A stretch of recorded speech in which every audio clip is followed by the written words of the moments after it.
Bismillahirrahmanirrahim. Assalamualaikum warahmatullahi wabarakatuh dan selamat sejahtera diucapkan kepada semua murid tahun 3.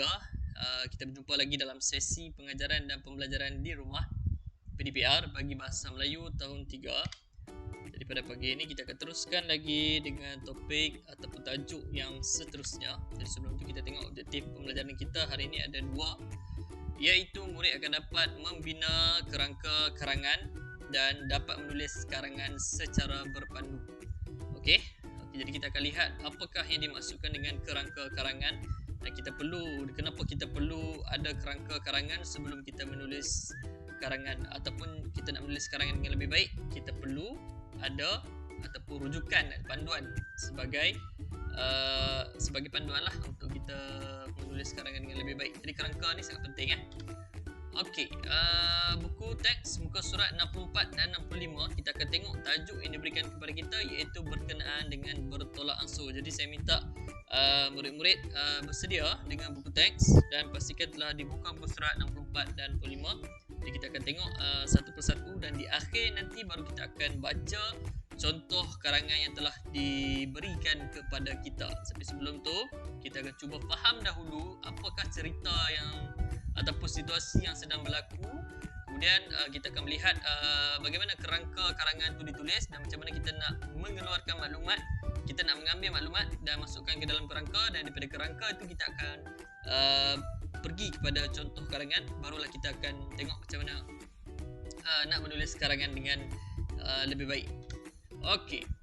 Jadi sebelum tu saya terangkan terlebih dahulu apakah yang dimaksudkan dengan kerangka karangan ya. Okey, jadi dekat sini ada cikgu buat satu peta. Okey, kalau kita tengok dekat sini tajuk, kita tengok kerangka karangan tu akan dimulakan dengan yang pertama sekali adalah tajuk. Tajuk apa yang akan kita tulis tu? Tajuk ni tajuk karangan lah, tajuk karangan ataupun petikan yang kamu buat.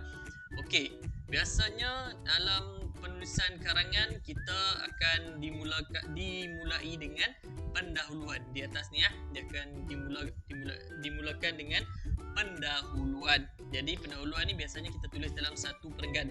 Dan pendahuluan ni tidak perlu ada jarak lah. Semasa menulis tu tak perlu ada jarak. Okey, kemudian diikuti dengan isi. Isi yang pertama ada jarak, satu perenggan. Isi yang kedua, satu perenggan. Isi yang ketiga, satu perenggan. Jadi kalau ada lebih daripada 3 isi, mungkin ada isi yang keempat lah, kelima dan sebagainya. Tapi biasanya kita rujuk kepada soalan ataupun gambar, tengok ada berapa banyak isi yang kamu kena buat. Jadi biasanya kita akan buat satu isi untuk satu perenggan lah, dan penutup, dan diakhiri dengan penutup. Penulisan karangan yang baik mestilah ada pendahuluan, ada isi dan ada penutup. Penutup biasanya ditulis juga dengan di dalam satu perenggan.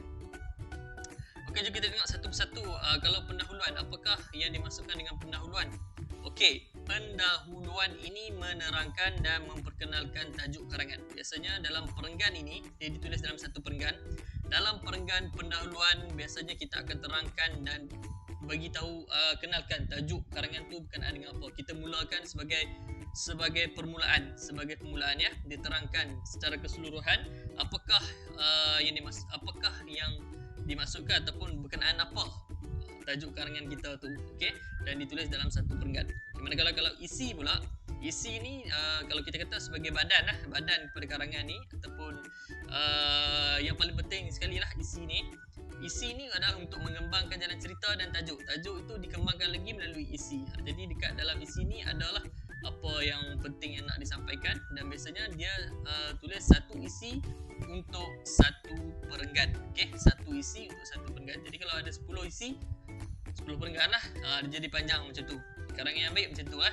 Kamu sebaiknya jangan letak 2 isi ataupun 3 isi dalam satu perenggan.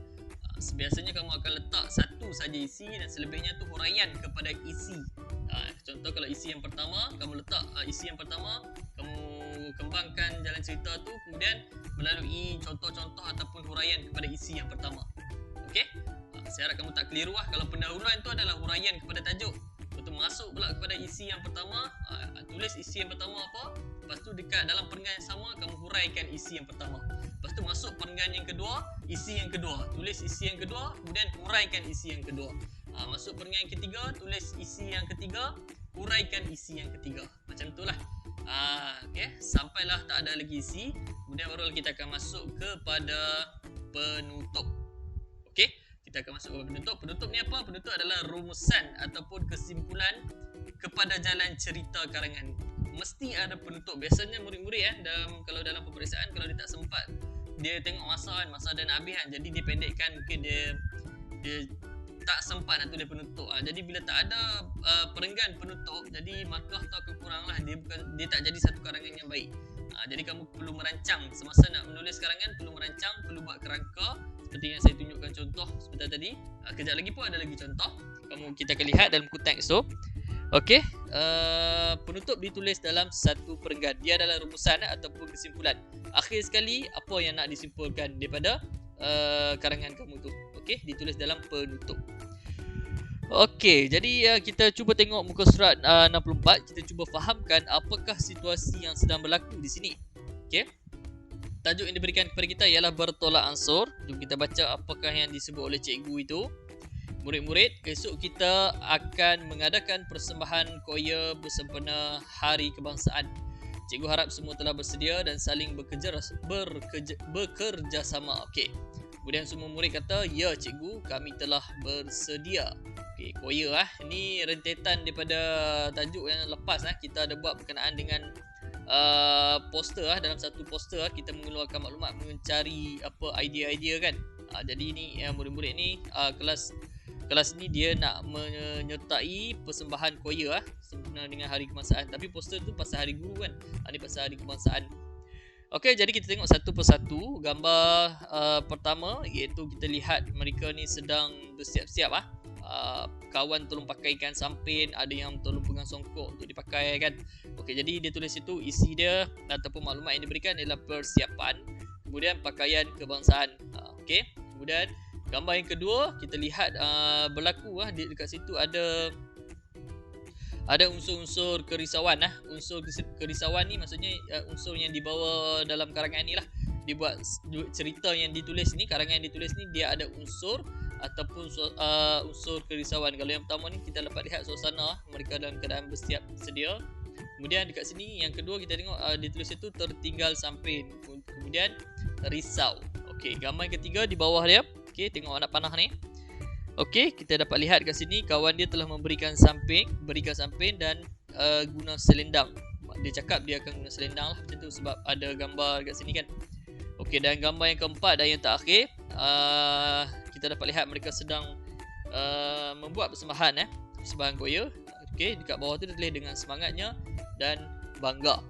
Jadi kita akan tengok macam mana kita nak keluarkan maklumat-maklumat itu dan masukkan ke dalam kerangka.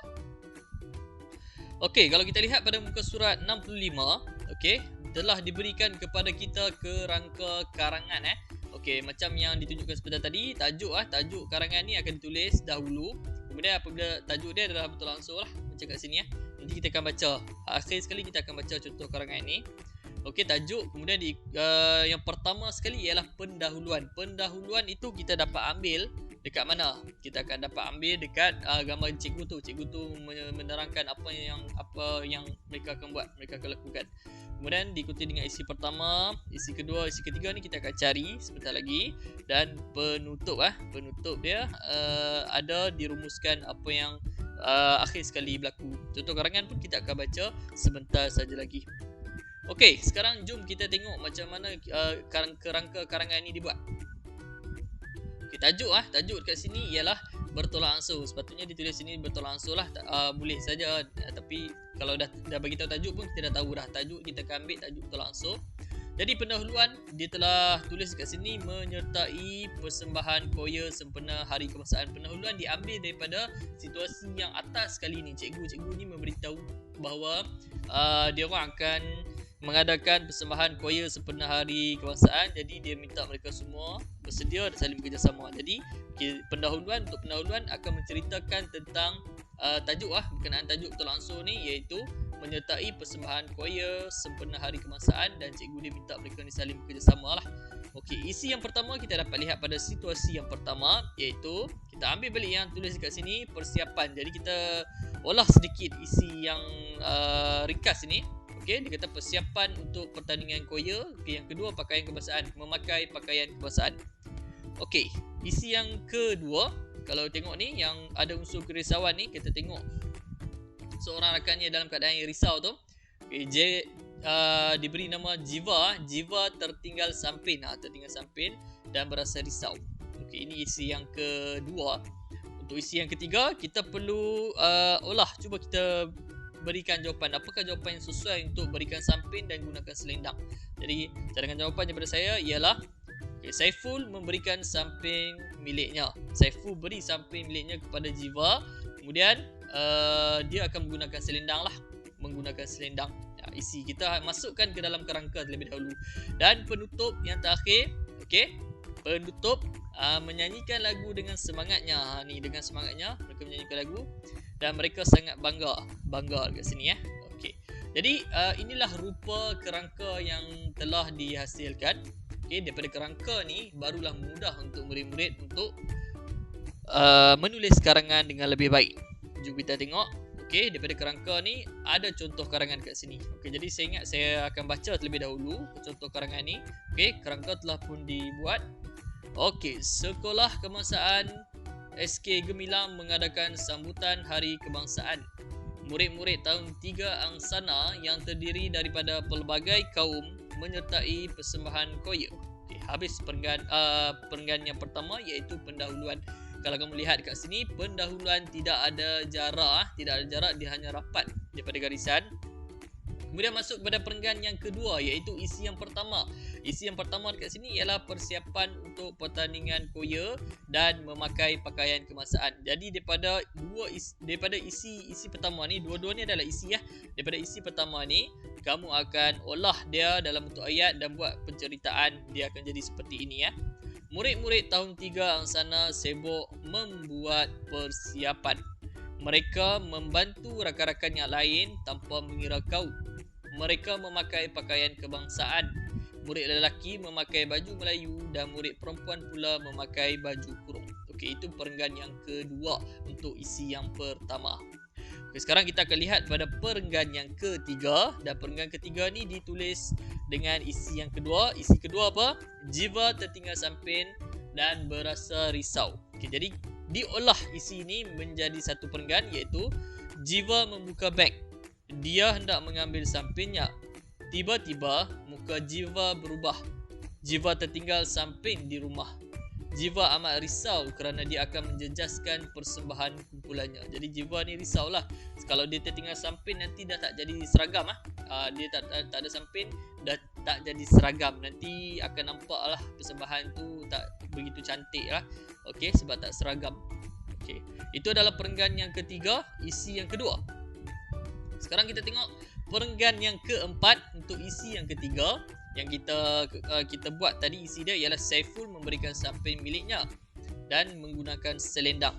Jadi cadangan jawapan daripada cikgu kita akan tulis seperti ini. Sepatutnya sini ada jarak Sepatutnya sini ada jarak. Maafkan cikgu, ada tersilap sini. Sepatutnya sini ada jarak.